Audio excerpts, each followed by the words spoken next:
Remember what y'all had, so you just tell me what you got. How about question? Oh, 11 through 20, that's right. Describing the motion. All of the C's. There's 4. And we did 1, right? Maybe.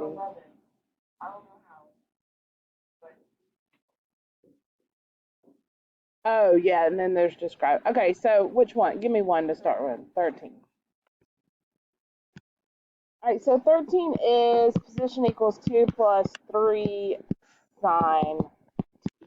So a couple of things as we describe motion, we need a starting point, right? We always want to know where we started our whole cycle. So to do that, I want to plug in 0 for time. So when time is 0, what is my position? So 2 plus 3 sine of 0. What's the sine of 0? So what's my starting position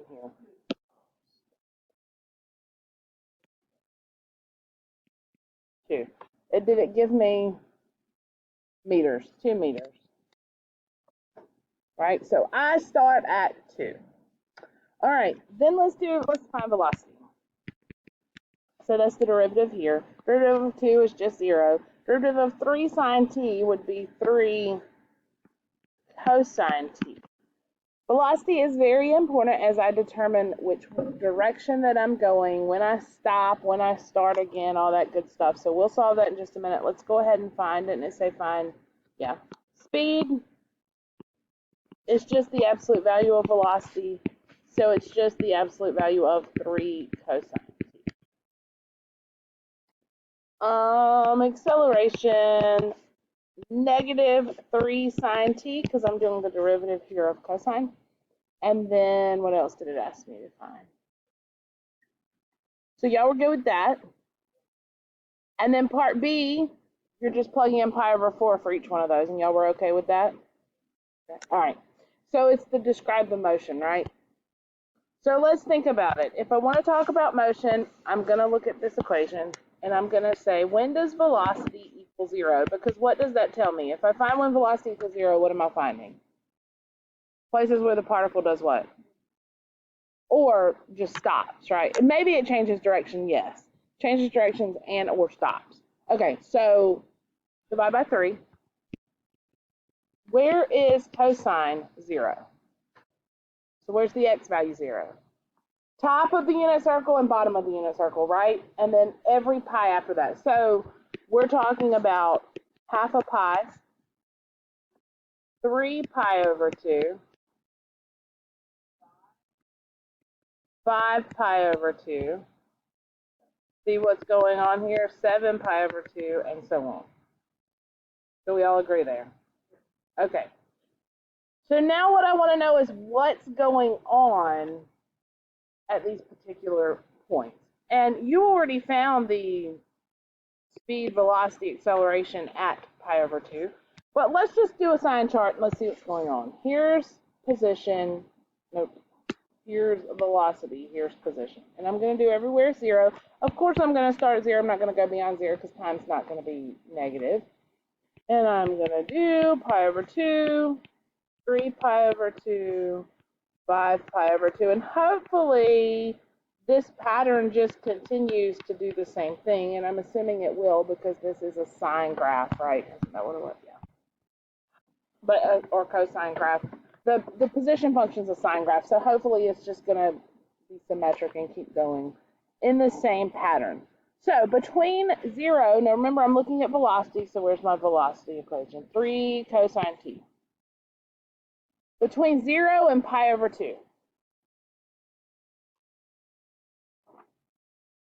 0 and pi over 2. So that quadrant 1, what's the sign of cosine there? Positive, right? Always going to be positive. If I multiply by 3, that's not going to change. It's going to be positive. So I'm going to be moving up. How about between pi over 2 and 3 pi over 2? Negative. And so as you go, this continues in this pattern. Right? Everybody okay there? All right, so describe the motion. So I start, and does it tell me what it is that's moving?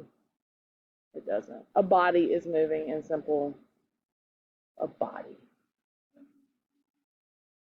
All right, so I start at, what was my starting? 2 meters, right? Right, okay there?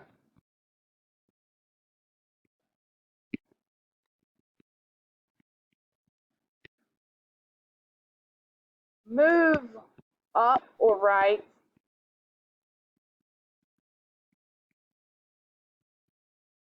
for how long? Pi over 2 seconds. And stop at, well, where am I at pi over 2 seconds? How do I know that? What do I find? If I want to know where I am, what do I do? Plug it into where? Position. Position is where I actually am. So I start at 2 meters. That's my position at 0. I move up or right for pi over 2 seconds, and I stop at, well, I know I stop when time is pi over 2, but what's my position then? Well, what is s of pi over 2? And I think you already found that in one of the beginning things. But it ends up being 2, that's okay, plus 3 sine pi over 2. And so you said it's what? Sine of pi over 2 was 1, right? So I got 2 plus 3, which is 5. So I stop at 5 meters. That makes sense that I moved right or up, right? If I went from 2 meters to 5 meters, I definitely went in a positive direction. Then I changed direction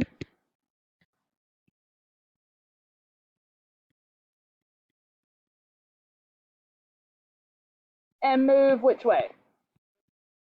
Down, mover. Down or left, we really weren't told what we were doing here. Down or left until time 3 pi over 2 seconds, which is at what position? Well, I'm going to come back to this 3 pi over 2, and I'm going to say, well, what is the position at 3 pi over 2? 2 plus 3 sine pi over 2. Well, all of these, the sign is either going to be 1 or negative 1. Because remember, I was at the top of the circle or the bottom of the circle. So 3 pi over 2 is at the bottom, so what is sine there? Negative 1, so this is really 2 minus 3. So now I'm at negative 1. Does that make sense? Y'all see what we're doing? And you, yes, and you could say, since this continues like that, I would say this pattern continues infinitely or something, because it doesn't have a stopping time.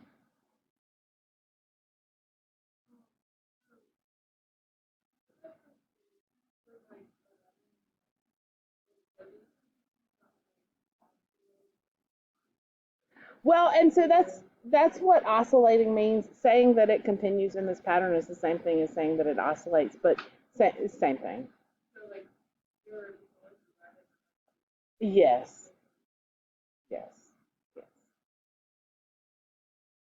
This book complicates things a lot of times when they don't need to be complicated, in my opinion. This is definitely a college level textbook, but calculus doesn't always have to be so hard. It's really not.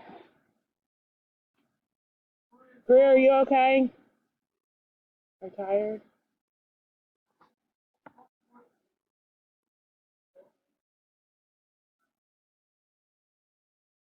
Okay, let's look at it. What is that, the velocity?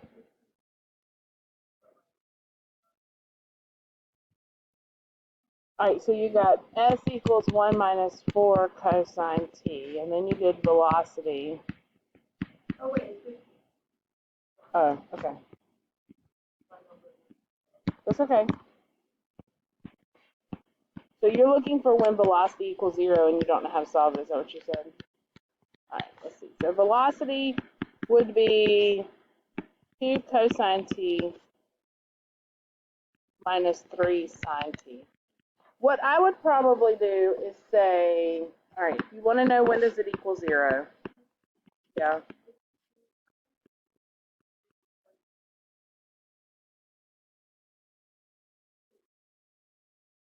Oh, that's okay. That's all right.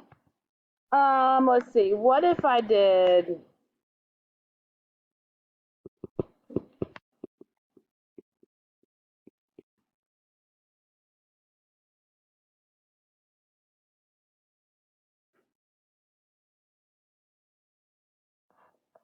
Is there ever a time when? I should go the other way.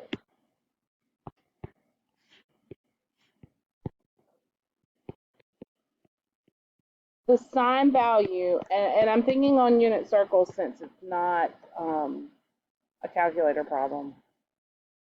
Is there ever a time when the sine value is 2/3 of the cosine value? So as I look on here, in other words, if I take cosine and multiply it by 2/3, will it give me the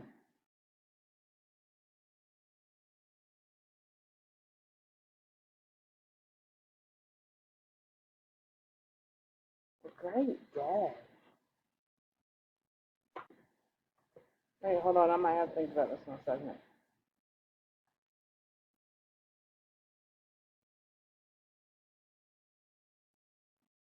Did anybody do this one without a calculator? No.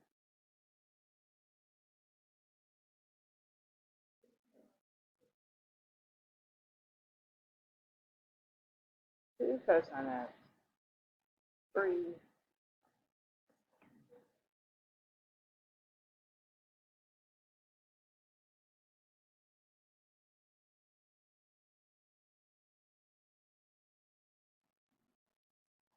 Is it pi over?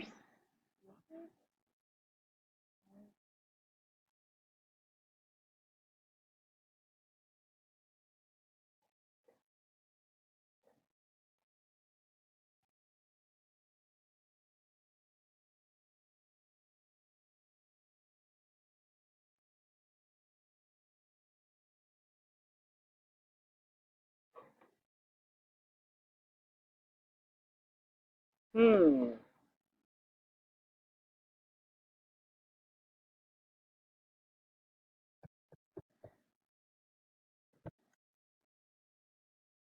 15 and 16 are like that.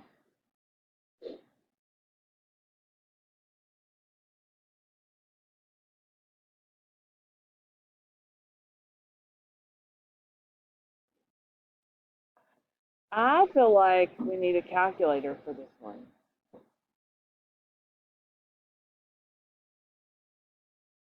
What say y'all?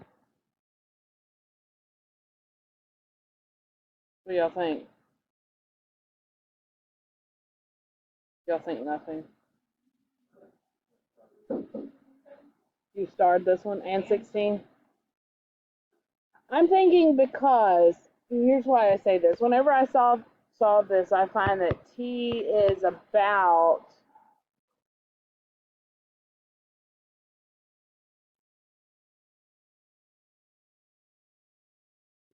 0.588. And then t is approximately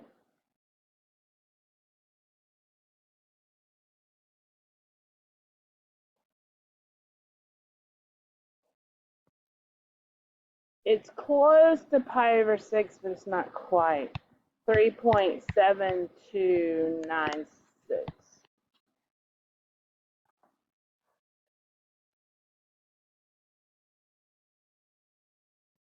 Which is plus a pi.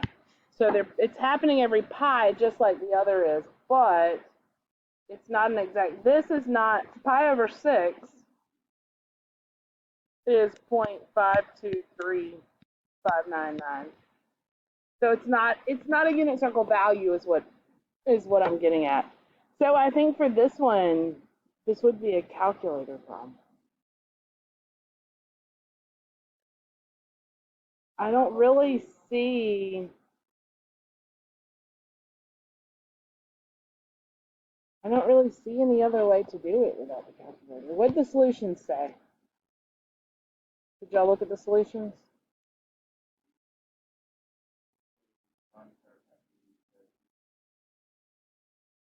And they did that without a calculator.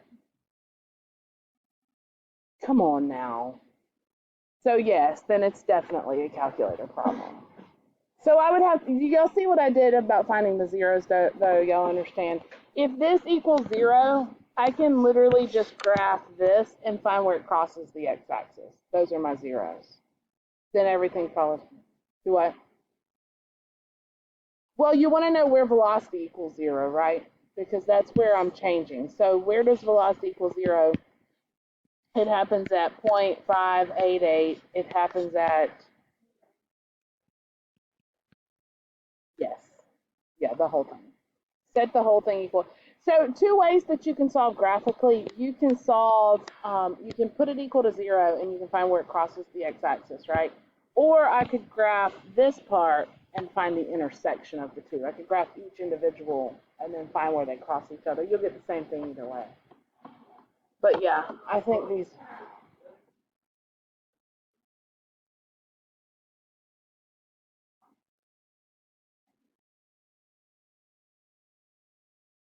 So I bet if you do S of 0.588, that's where you'll get your, so 2 sine 0.588 plus 3 cosine 0.588.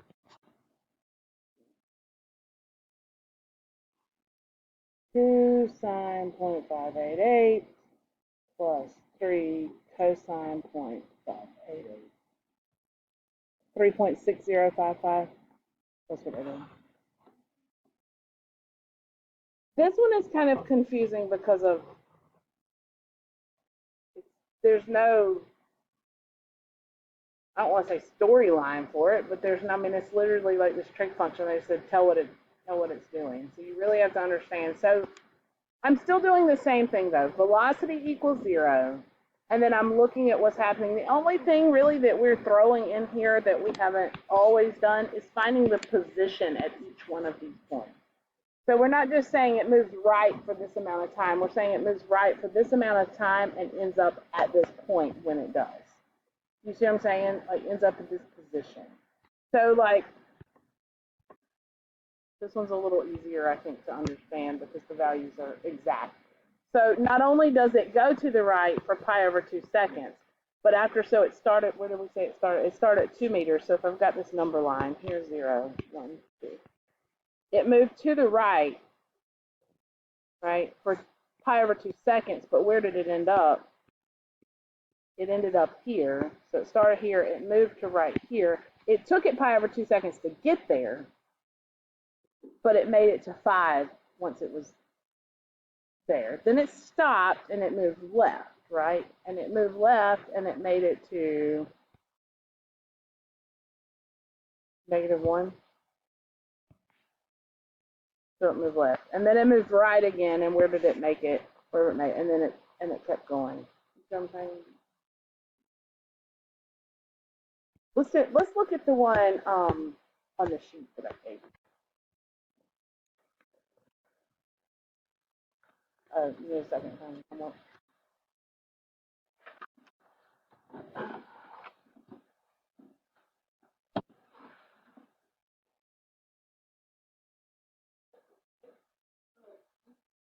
Yeah.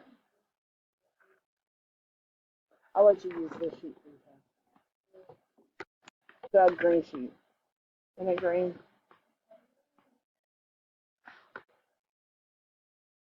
You won't be able to use your Gantt circle, but you can use your green derivative sheet. Maybe easy ones. Yeah. Or pi over 4. Yeah. Have I showed y'all the little video on the tricks with memorizing the unit circle? All right, let's look at the worksheet because to me, this is a little 3 and 4. These are a little more. We did 1 and 2 together. Y'all just didn't realize we had done 1 and 2 together. So this one says a particle moves along a vertical coordinate axis so that its position at any time is given by the function blah, where s is measured in centimeters and t is measured in seconds. Why don't y'all try A through D on your own and then we'll do it together. See if you can figure those out. Say again. Mm-hmm.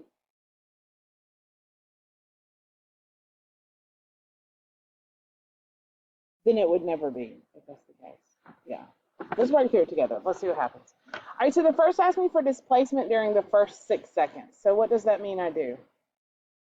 What's displacement mean? That's right. That's right. So I'm going to do my change in position here. So my initial position is negative 11. What's my final position then? It's 6 seconds. 97. Did it give me units here? Centimeters. Centimeters and centimeters. So final minus initial would be 97 minus negative 11, which would be, what is it? 108. So displacement would be 108 centimeters, which makes sense. That's how much distance it covered altogether, right? Or how far it was off from where it started. Average velocity.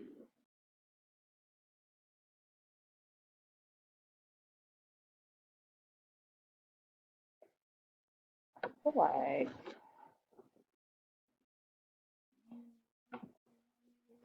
did I give y'all a sheet on that?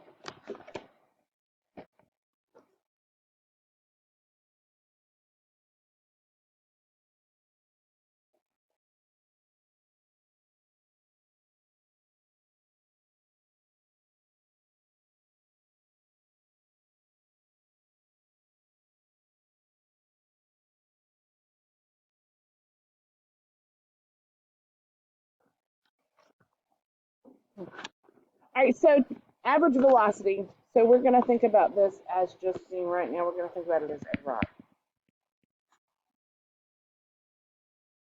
So change in position over change in time during that first 6 seconds. When we get integrals, we'll use integrals for average velocity. But here I'm going to do 108 divided by how much, what was the change in time? 6 seconds. 18 meters per second. Centimeters per second. Thank you. How about velocity and acceleration at time t? 1/2 t squared plus 4t. And then acceleration? Yes, ma'am.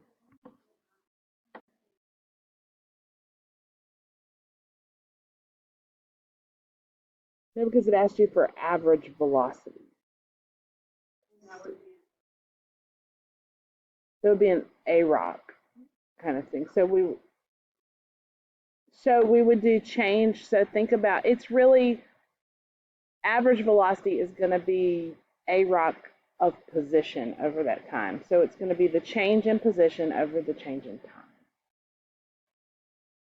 So AROC from 0 to 6 essentially is what you're doing. Yes. Yeah. For what values t is the particle moving downward? So what I have to do first is set my velocity equation equal to 0. 1/2 t squared plus 4. And we will factor that. I can take a t out for sure. Obviously at t equals 0. But whenever I take that out, I get 1/2 t plus 4. 1/2 t equals -4 times 2 equals -8. So you're exactly right. I'm not talking about negative time. So what does that tell me about my particle?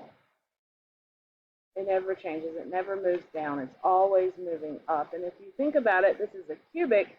And a lot of times my cubics do that, right? They're always increasing like that. They and never start decreasing. Does that make sense to everybody? Let's look it over. Yes, so this is a cubic, right? So it's always increasing. The slope of the tan line never changes to negative. It never changes direction.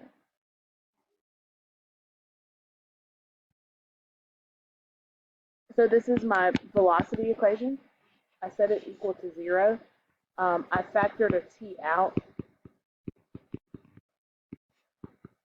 So this means t equals 0 or 1/2 t plus 4 equals 0. To find all the zeros. And since time can't be negative, one's irrelevant.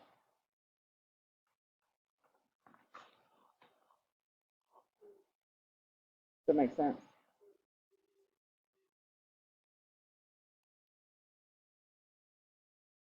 When I'm talking about time, no, that doesn't work.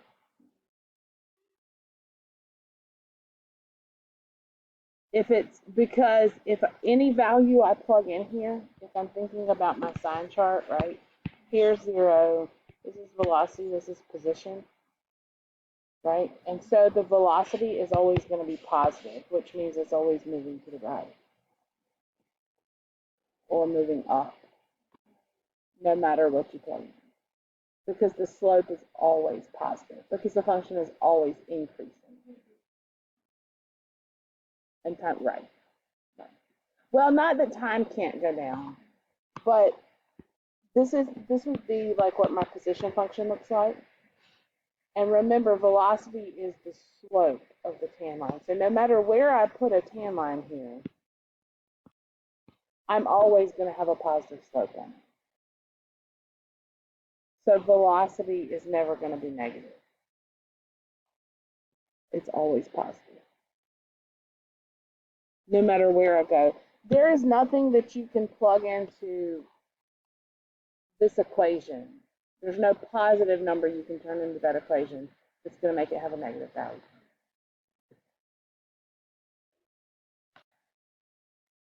All right, let's look at the back. We haven't done a whole lot with this, but you do have one kind of similar to this. I want to talk about it for just a minute. You have these points, right? You have, do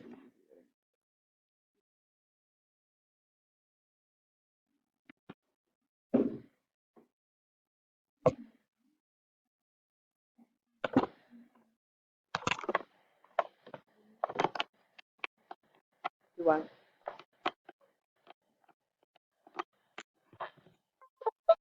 Or if I just do it on here with you. So I have this chart.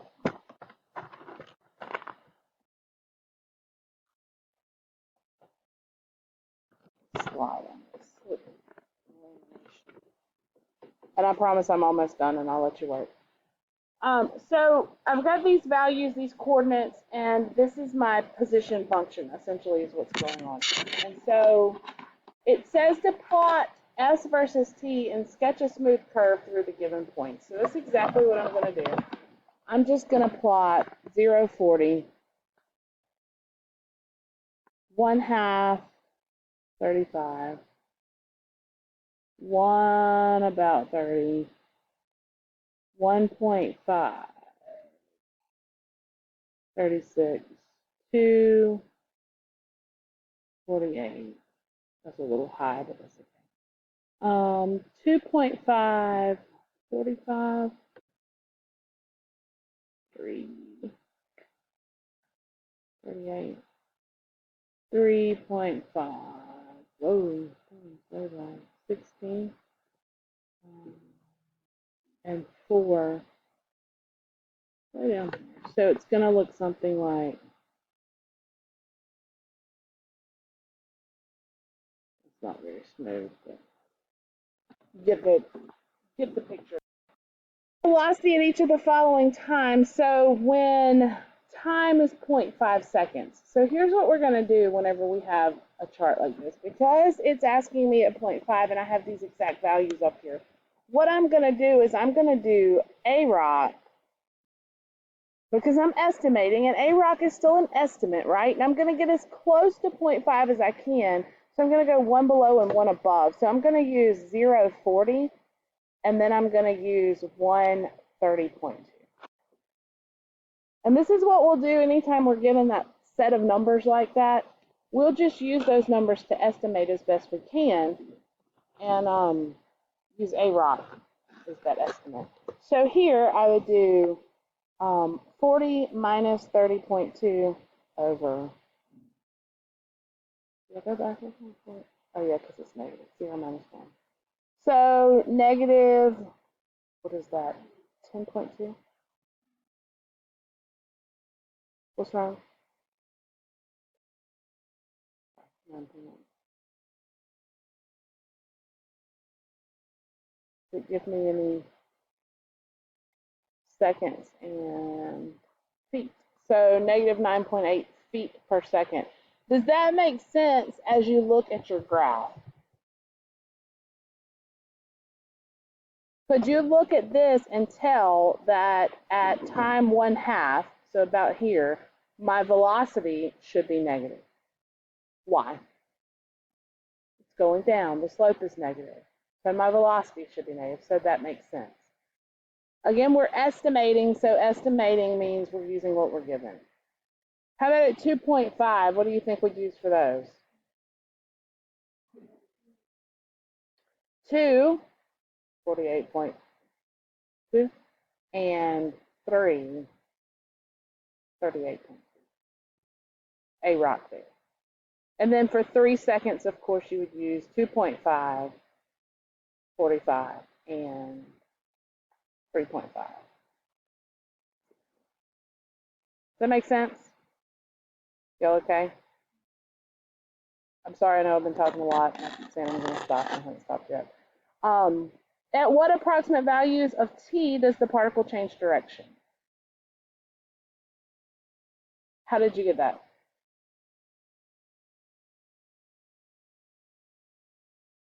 There you go. That's exactly right. Remember, I'm looking for where velocity changes direction. So where is it going to stop decreasing and start increasing, or stop increasing and start decreasing? And that'll tell me where it changes direction. And it looks like that's happening at approximately, what do we say, 1 second? 1 second. And then again, somewhere up here, my graph is wonky and I apologize. But somewhere right here, it's stopping increasing and starting decreasing, so maybe about 2 seconds. So it looks like it changes direction twice, which would make sense because I'm going down, up, down. Make sense? Then it asks, at what approximate value of t is the particle moving at the greatest speed? What is speed? Absolute value of velocity. So as I look at this graph, and that's a terrible, my graph is terrible on here because of the way I've connected these dots. But what I want to know is, where is essentially my slope the steepest? Not biggest negative or positive, but actually the steepest, either positive or negative. So where do you think that that's probably happening? Yeah, so I would agree.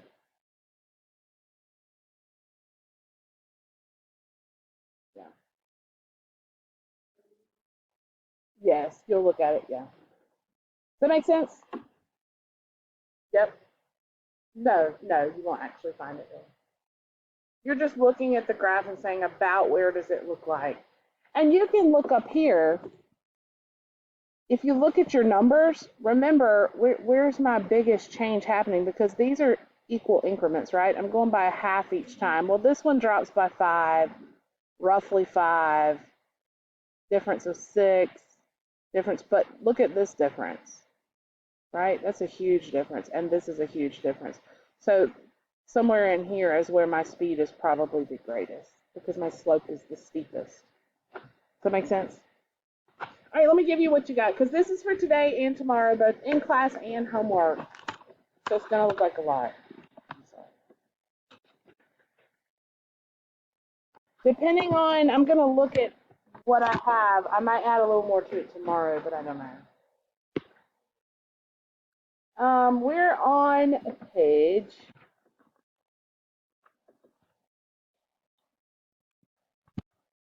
154 to, I don't know what it goes to. I'm not going to kill you on things that we won't do 100 of anything. If you need more examples of any of the ones that, like I'll give you number 8. If you need to do any more practice with it, go back to some of those others that are similar. Definitely look at number 7 too. Just if you have this and you're doing the derivative of it, what do you need to do?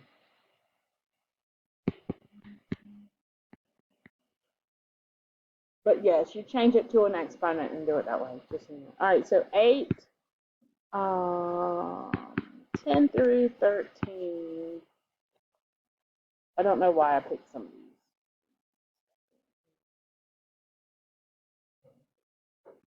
I'm gonna just write what I have. 22. This looks like a lot because they're all individually written. I think it's like 25 or 30 problems. Some of them are really quick though. 7, 39, 42, 46. I'm sorry. It's not, I promise it's not as much as it looks.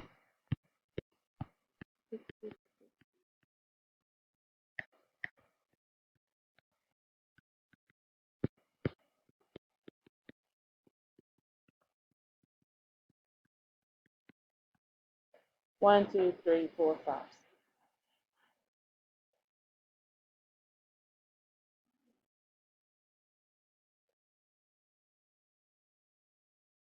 Okay, 34. Sorry. So that'll be today and tomorrow, and this is all we'll do in class tomorrow.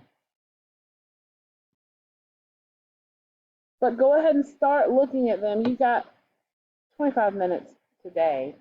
Start looking at them tonight. We'll talk about tomorrow what you have trouble with too.